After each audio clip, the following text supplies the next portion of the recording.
Hey guys, welcome back to Lehigh River Subdivision. I'm Ian, and today we're going to do layout update number 18.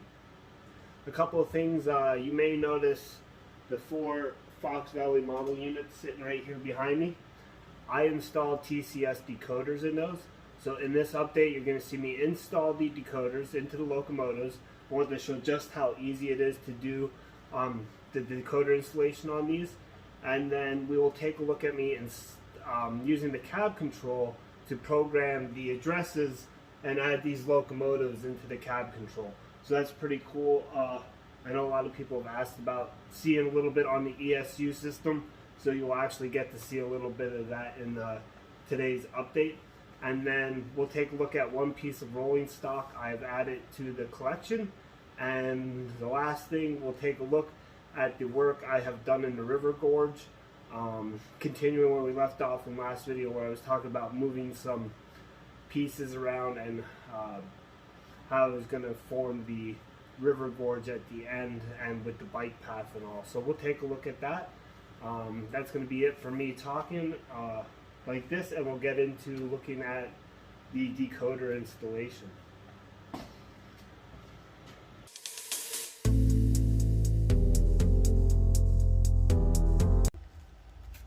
Today I'm going to be installing this TCS eun651 decoder. It's a 6-pin on it, and this is for the Fox Valley models units. I'm sure it works for other engines, but I got these for my Fox Valley models. And I have the shell taken off of this one already. So this is the SD70 Ace. And I'm going to do the Erie SD70 Ace today too, because I got 2 decoders from Streamlined Back Shops. The decoder, I have this one out. So this is what the new decoder looks like. And they come in this nice little jewel case with the foam to protect them. So here is the engine. I have the shell off already. And you can see there's the factory board, and the nice thing is they have this little connector on the bottom. This just pulls right out, but they have this little connector on the bottom right here, and you can just pull. This is the factory jumper board for DC. You just pull that out. So we're just going to take the new decoder and push it in to the board. Oh, just like that. Put the board back into the locomotive.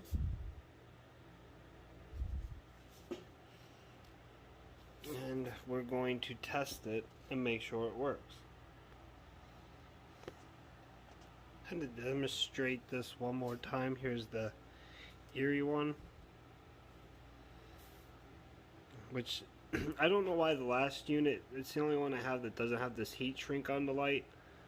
That was one I bought used, and it had the Kapton tape on the light to insulate for the decoder. So this one I didn't have to do anything with, and all you do is just line up those 6 pins with the bottom here and push it on in, and done. That's all you have to do to put the decoders into these units. And then here's the Erie frame. Take the factory board, line it back up with the slots, and push it back in, and decoder's installed. So we'll test these out and make sure they work.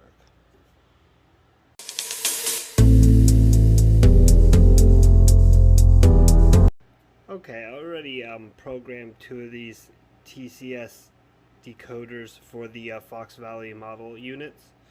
So I am going to show you the next one. I got the Lehigh Valley up there, so we're going to go ahead and do that one. So what we got to do is come up here. We need to create locomotive. I'm going to name this NS. Number 8104. 4, and then LV, because it's an NS loco. You can pick your image. I'm going to search where you could type in AA. This is the GE.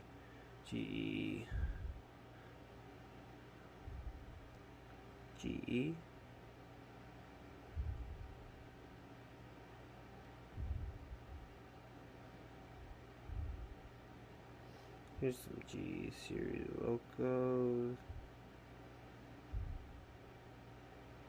Maybe if I type in GVO. There we go.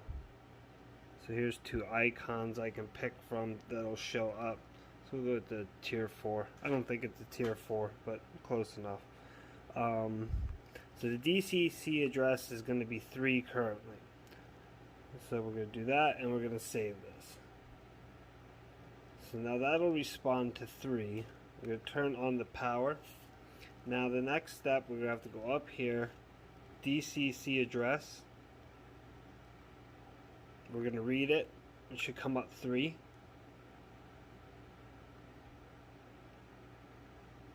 3. So now we're going to type in a new address. So gotta get that to delete.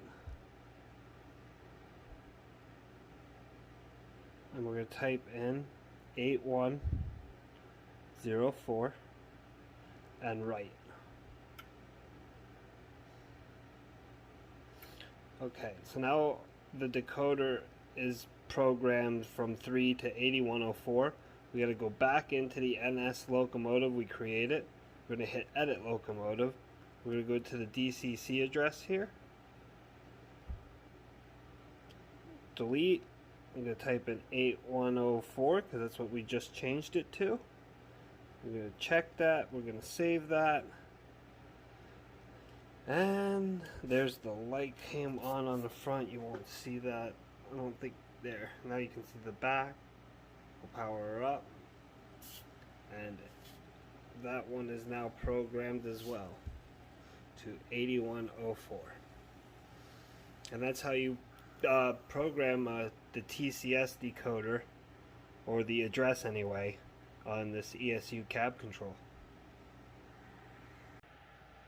Okay, I've only added one piece of rolling stock since my last update on the rolling stock, and that would be this Florida East Coast 53-foot well car from Atlas, the master line. So this is just like the On Track for the Cure and the TTX one that you've seen before. The only difference on the Florida East Coast one is it has the 5th wheel up top there for trailers. So I have the extra one here. So I'm going to go ahead and put that in there so you can see what it looks like with a trailer. So there is the well car.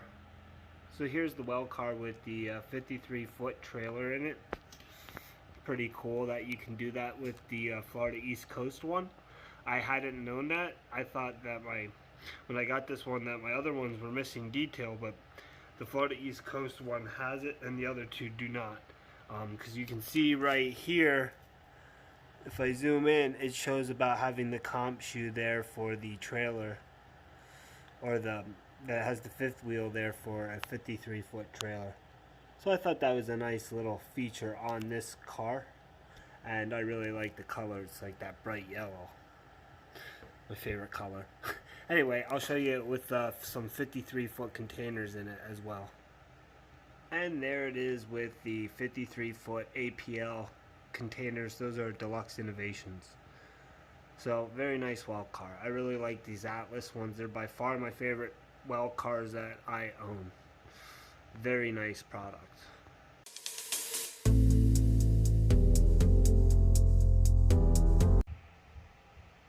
Okay, last layout update, we finished talking about this section. I was going to move one of the foam risers back into that curve, which you can see right there. I did do that. I did get this whole river, the rough part of it. I'm probably going to be shaping up and doing a little work in here. But this is where the river is going to finally drop off scene again, from where it starts all the way over by the tunnel on the other side. So this is the piece that went in, these two pieces to and this part of the river flow around. This will probably get shaved up more, but I was just getting it rough, and then I'll fine tune as I go. This is grooved down. The bike path's going to continue here. As you can see, I did get it somewhat of a gradual on the bike path by doing what I said with moving the grade. I'll use plaster or some foam to more gradual over into the curve till it gets to the point like that. So I'm trying to do that with this, and you can see that gradual grade starting to appear just from the foam and the sanding I have done already. I put in all these little pieces for the lower part of the riverbed. This is looking back the other way. There's some sanding to be done in here to get the track to lay just a little bit nicer. If I put the camera down it, you might see how it has a couple little lumps in there. Nothing that unhooks cars, but I want to get that a little more smooth, or smooth it out a little better. And then coming into the turn here, I have the same issue. You can see there where it comes off of there, and the foam's lower than the riser. So that's all going to have to be filled out with plaster as well. So that is where I've gotten to. I'm happy with the way this is starting to shape up. If I take a step back, you can see the entire river here, how it wraps around this peninsula, and it drops in on the right there to the backdrop, and it comes out right over there. So it's going to be a fun pour. Definitely something I'm going to have to practice off layout first.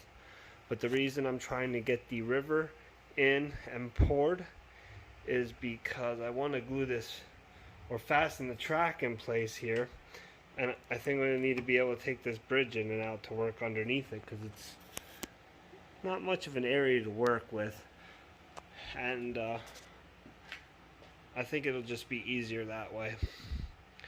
So that is what I'm shooting for, is to get the whole river. So I'm going to have to add in these little pieces we've discussed before and get this all formed in.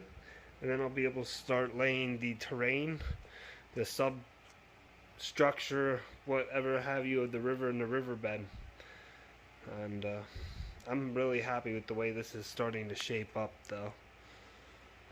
And that will be the update for the layout portion.